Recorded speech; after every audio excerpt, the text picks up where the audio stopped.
7 জুনত ঘোষণা হ'ব মেট্ৰিক আৰু হাই মাদ্ৰাছাৰ ফলাফল। পুৱা 10 বজাত প্ৰকাশ পাব ফলাফল। 14টাকৈ ৱেবছাইট যোগে চাব পাৰিব ফলাফল। আনহাতে মোবাইল এপ যোগে উপলব্ধ হ'ব ফলাফল। 4,31,132 গৰাকী পৰীক্ষাৰ্থী অৱতীৰ্ণ হৈছিল এই পৰীক্ষাত। এইবাৰৰ পৰীক্ষাৰ ফলাফলত অন্তিমবাৰৰ বাবে থাকিব শীৰ্ষ 10টা স্থান। ইফালে 20 জুনৰ পূৰ্বে ঘোষণা হ'ব উচ্চতৰ মাধ্যমিক চূড়ান্ত বৰ্ষৰ পৰীক্ষাৰ ফলাফল।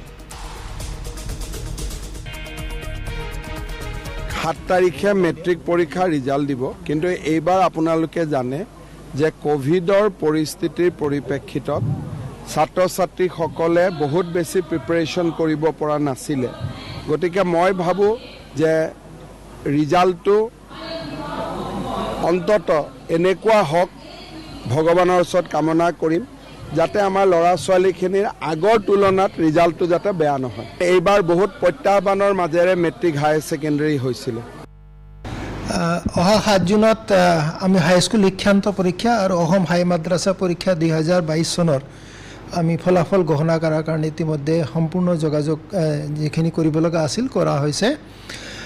পৰীক্ষাৰ্থীসকলে তেখেতসকলৰ আমি 14টা ৱেবছাইট ঠিক কৰিছোঁ। তাৰে ভিতৰত আমাৰ SEBA আৰু NICৰ ৱেবছাইটো সংলগ্ন হৈ আছে।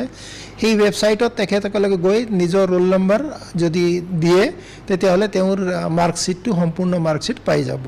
ঠিক সেইদৰে আমি এটা SEBA HSLC ৰিজাল্ট 2020 এটা এপ বনাইছোঁ। গুগল প্লে ষ্টৰত গৈ সেইটো ডাউনলোড কৰিব পাৰিব আৰু ডাউনলোড কৰি আকৌ সেই প্লে ষ্টৰত যিটো মোবাইল তেওঁ এটা সুবিধা পাব, তাত নিজৰ ৰোল নম্বৰটো দিলেই তেওঁ মাৰ্কশ্বিটটো পাব, ডাউনলোডো কৰিব পাৰিব, নিজৰ মোবাইলত ছেভ কৰিব পাৰিব।